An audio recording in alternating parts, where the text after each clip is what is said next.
Hello students, आज के इस क्लास में हम लोग सेमीकंडक्टर के बारे में डिस्कशन करने जा रहे हैं।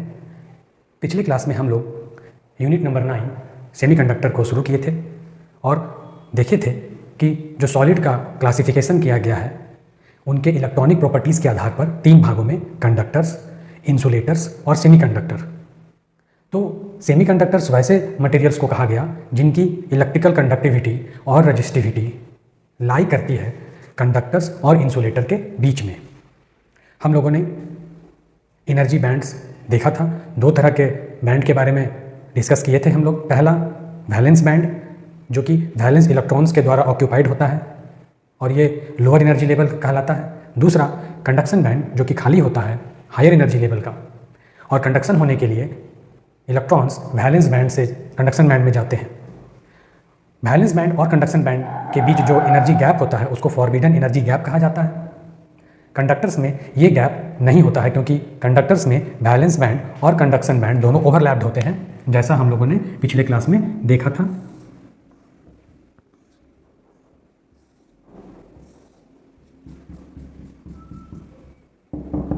ये वैलेंस बैंड है जो कि फिल्ड है इलेक्ट्रॉन से, कंडक्शन बैंड खाली है, तो ये दोनों ओवरलैप्ड हैं। ये केस है कंडक्टर्स का। यहाँ पर एनर्जी गैप 0 होता है। हम जब इंसुलेटर की बात करते हैं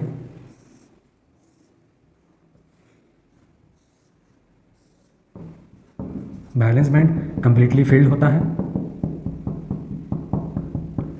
और कंडक्शन बैंड एम्प्टी होता है, खाली होता है। दोनों बैंड्स के बीच में जो एनर्जी गैप होता है वो लगभग 5 इलेक्ट्रॉन वोल्ट के बीच होता है। इलेक्ट्रॉन वोल्ट के बारे में एक क्वेश्चन एग्जामिनेशन में पूछा जाता है कि इलेक्ट्रॉन वोल्ट किस चीज़ का यूनिट है। तो स्टूडेंट्स आप याद रखेंगे, इलेक्ट्रॉन वोल्ट एनर्जी को मेजर करने का यूनिट है। आप यहाँ देख रहे हैं इंसुलेटर में गैप बहुत ज़्यादा होता है, कंडक्टर्स में गैप नहीं होता है। गैप होने के कारण वैलेंस बैंड से इलेक्ट्रॉन्स कंडक्शन बैंड में जा नहीं पाते हैं, जिस कारण से कंडक्शन नहीं हो पाता है। हम बात करते हैं जब सेमीकंडक्टर की,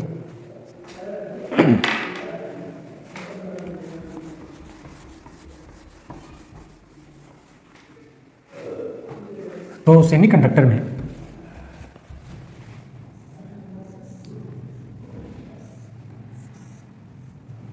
सेमीकंडक्टर का एग्जाम्पल है ग्रुप 14 के एलिमेंट, जिसमें सिलिकॉन और जर्मेनियम आते हैं।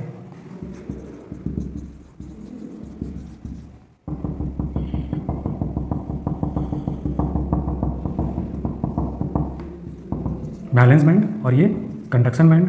यहाँ पर जो एनर्जी गैप है वो लगभग 1 इलेक्ट्रॉन वोल्ट का होता है। अगर हम सिलिकॉन की बात करें तो उसके लिए एनर्जी गैप 1 इलेक्ट्रॉन वोल्ट, और अगर जर्मेनियम के लिए बात करें तो और भी कम होता है, 0.72 इलेक्ट्रॉन वोल्ट। आप देखते हैं कि इंसुलेटर में जो गैप है वो 5 इलेक्ट्रॉन वोल्ट है, बट सेमीकंडक्टर में ये गैप कम हो जाता है 1 इलेक्ट्रॉन वोल्ट के लगभग।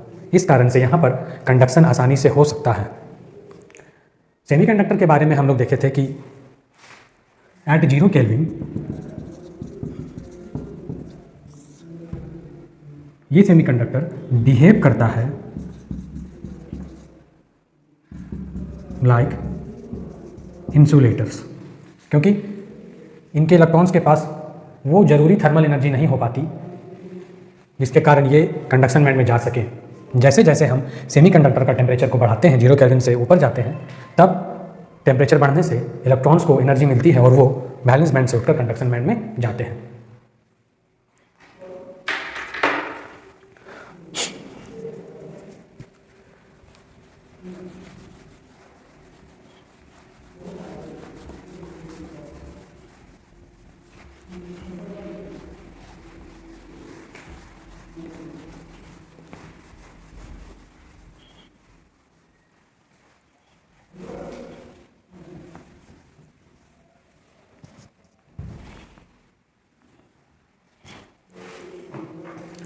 आज जिस टॉपिक पर हम लोग डिस्कशन करने जा रहे हैं वो है effect of temperature on the conductivity.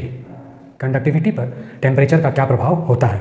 तो सबसे पहले हम लोग डिस्कस करेंगे about conductors and then after we will discuss about semiconductors.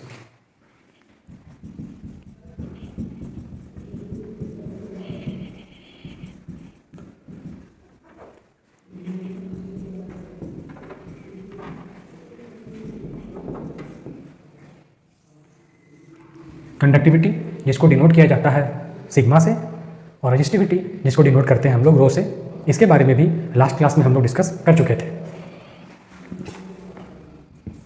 पहले हम लोग कंडक्टर्स के बारे में जानते हैं। जैसा हम लोग पहले पढ़ चुके हैं कि किसी कंडक्टर का टेम्परेचर अगर हम लोग इंक्रीज करते हैं तो रेजिस्टेंस भी बढ़ता जाता है।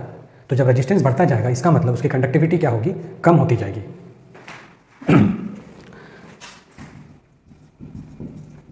Resistance of a conductor increases with increase in temperature।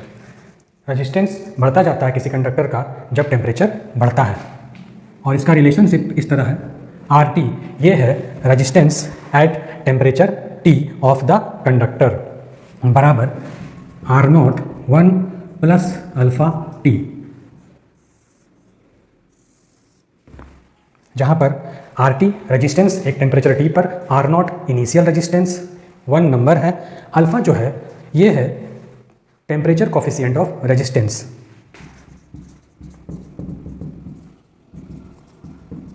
Temperature coefficient of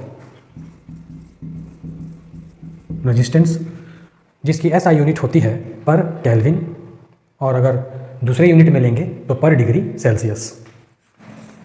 ये रेजिस्टेंस की बात हो गई कंडक्टर की। अब हम लोग इसकी कंडक्टिविटी की बात करेंगे तो कंडक्टिविटी ठीक इसके विपरीत में होगी। Conductivity of a conductor decreases with increase in its temperature. आप याद रखेंगे कंडक्टिविटी और रेजिस्टिविटी ये दोनों एक दूसरे के रेसिप्रोकल होती है।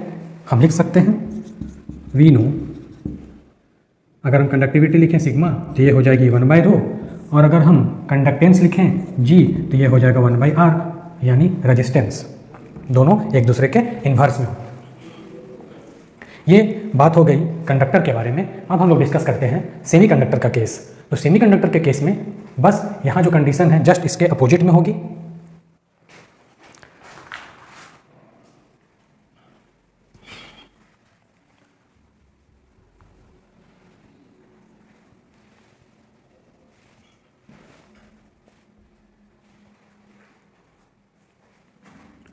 रेजिस्टेंस ऑफ ए सेमीकंडक्टर, यहाँ पर इंक्रीज की जगह इसका अपोजिट डिक्रीज हो जाएगा।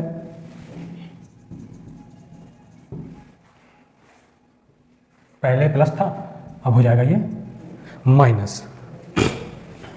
Are naught is equal to R T is equal to R naught 1 minus alpha T. पिछले एक्सप्रेशन में हम लोगों ने देखा था R naught 1 plus alpha T, यहाँ पर है R naught 1 minus alpha T. Decrease हो रहा है टेम्परेचर के साथ, क्योंकि जैसे जैसे सेमीकंडक्टर का टेम्परेचर हम कम करते जाते हैं वो बिहेव करने लगता है इंसुलेटर के जैसा, और एट 0 केल्विन पर एक सेमीकंडक्टर परफेक्ट इंसुलेटर बन जाता है। कंडक्टिविटी की बात करें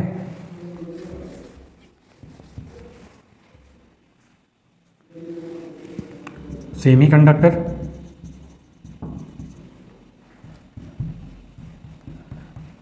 रेजिस्टेंस अगर डिक्रीज हो रहा है तो कंडक्टेंस यानी कंडक्टिविटी क्या होगी, इंक्रीज होती जाएगी जब टेम्परेचर बढ़ता जाएगा। तो ये दो फैक्ट हम लोगों ने देखा, टेम्परेचर का प्रभाव सेमीकंडक्टर पर और साथ ही साथ कंडक्टर पर।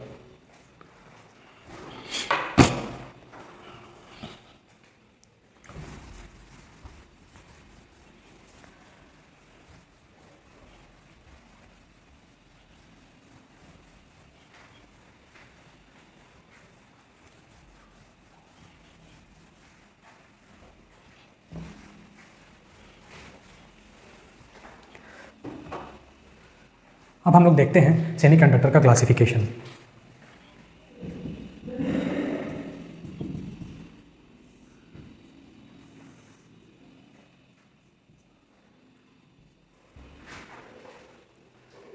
सेमीकंडक्टर को दो भागों में बांटा गया है। पहले भाग का नाम है इंट्रिंसिक सेमीकंडक्टर, प्योर सेमीकंडक्टर्स, और दूसरे भाग का नाम है एक्सट्रिंसिक सेमीकंडक्टर, जिसको हम लोग इम्प्योर सेमीकंडक्टर भी बोलते हैं।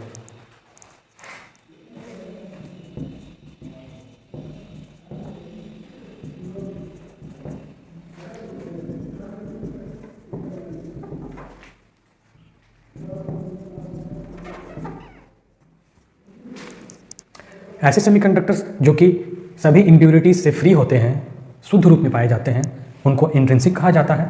इनकी कंडक्टिविटी कम होती है, तो इनके कंडक्टिविटी को बढ़ाने के लिए हम जब बाहर से एक्सटर्नल मटेरियल्स को इसमें ऐड करते हैं तो हमें जो सेमीकंडक्टर प्राप्त होता है उसे कहा जाता है एक्सट्रिंसिक सेमीकंडक्टर। एक्सटर्नल चीज़ को हम लोगों ने, एक्सटर्नल मटेरियल को हम लोगों ने इसमें मिलाया, इसीलिए इसका नाम पड़ गया एक्सट्रिंसिक। ये जो एक्सट्रिंसिक सेमीकंडक्टर है, इसके भी दो भाग होते हैं, दो तरह के, N type, P type. N type it means negative type semiconductors, P type it means positive type semiconductor. जब हम लोग प्योर सेमीकंडक्टर में पेंटावैलेंट इम्प्योरिटी आइटम को ऐड करते हैं तो हमें जो सेमीकंडक्टर प्राप्त होता है उसे कहते हैं N type semiconductor.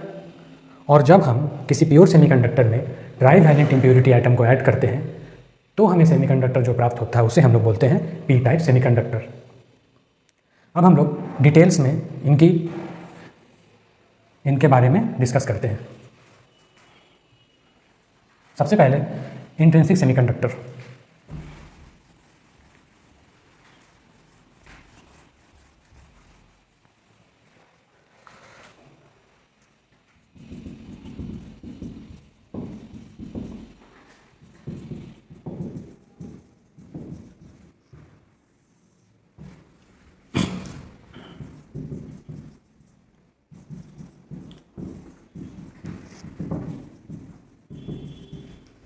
A pure form of semiconductor which is free from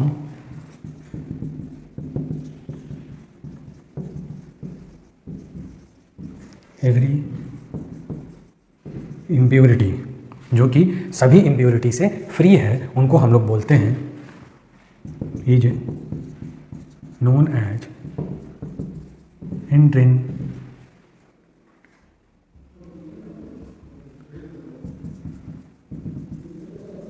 semiconductor. Example silicon, germanium. Silicon का एटॉमिक नंबर 14 और जर्मेनियम का एटॉमिक नंबर 32, ये दोनों ग्रुप 14 के एलिमेंट हैं। अगर इनका इलेक्ट्रॉनिक कॉन्फ़िगरेशन हम लिखें 1s2 2s2 2p6 3s2 3p2, 2 2 4 6 10 2 12 और 2 14। उसी तरह अगर जर्मेनियम का हम लिखते हैं 1s2 2s2 2p6 3s2 3p6 3d10 4s2 4p2, 2 2 4 6 10 2 12 6 18 10 28 2 30 और 2 32। तो इनको ध्यान से देखने पर यह पता चलता है कि इनके वैलेंस सेल में जो इलेक्ट्रॉन्स हैं उनकी संख्या 4 है, 2 और 2 4, 2 और 2 4।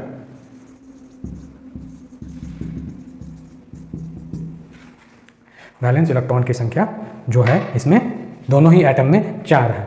इनका हम लोग क्रिस्टल बनाते हैं, हम किसी का भी ले सकते हैं, या तो सिलिकॉन का या तो जर्मेनियम का, दोनों में से किसी का भी।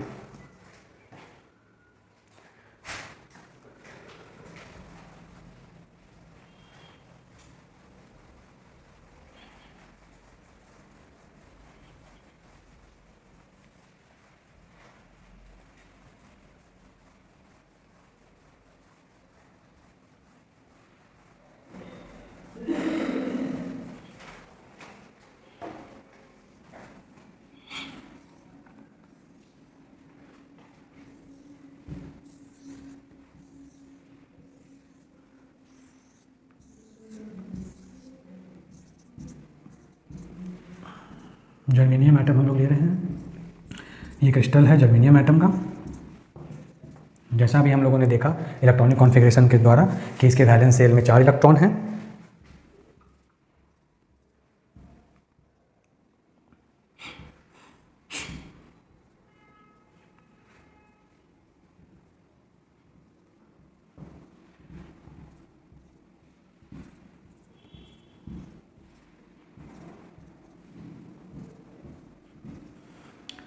अब जर्मेनियम के जो वैलेंस सेल में 4 इलेक्ट्रॉन हैं वे दूसरे जर्मेनियम एटम के वैलेंस सेल के इलेक्ट्रॉन के साथ कोवैलेंट बॉन्ड बना लेते हैं।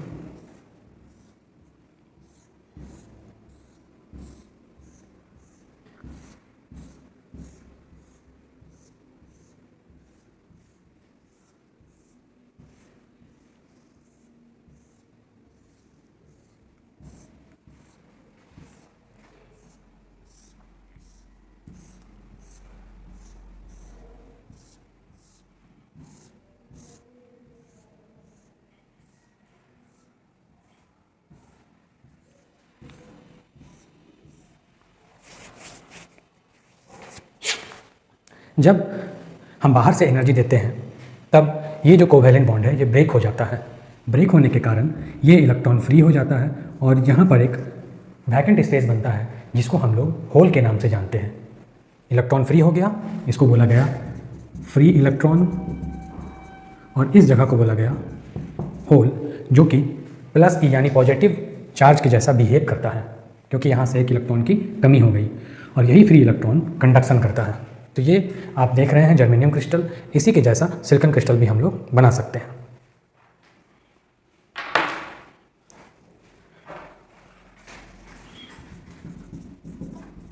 The 4 valence electron